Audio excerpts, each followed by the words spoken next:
in separate experiments, electricity was passed through a concentrated aqueous sodium chloride and molten lead to bromide. What would happen in both experiments? So if we check,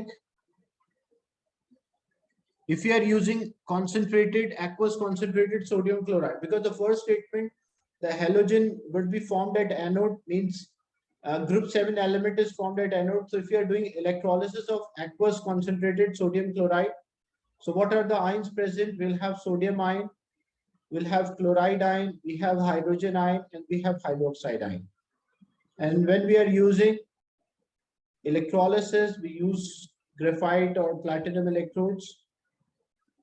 The hydrogen ions, as they are less reactive, so they are attracted towards the cathode.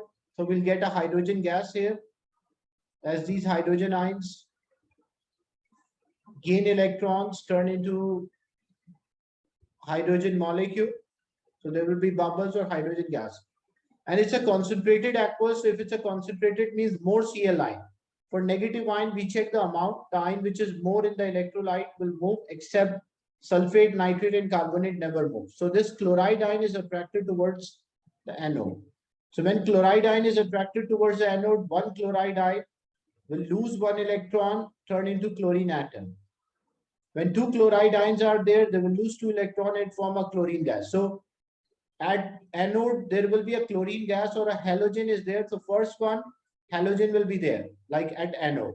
What about lead to bromide? If you are doing electrolysis of molten lead to bromide, so we will have again anode and cathode.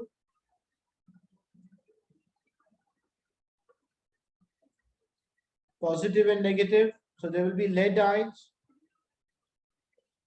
and there will be bromide ion.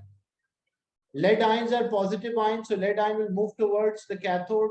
So when lead ions are there, they will take two electrons and it will form a lead atom.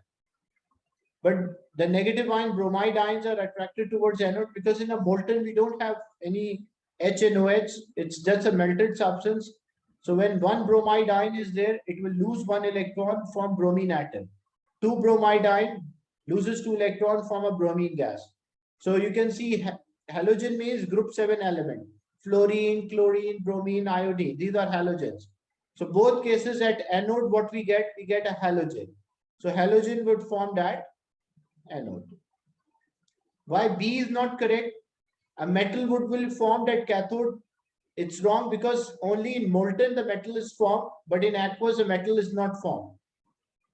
Hydrogen will form at anode. That's totally wrong. Hydrogen cannot form at anode at all. It's always formed at cathode.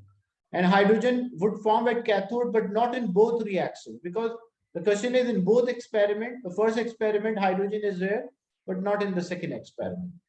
That's why A is a valid answer.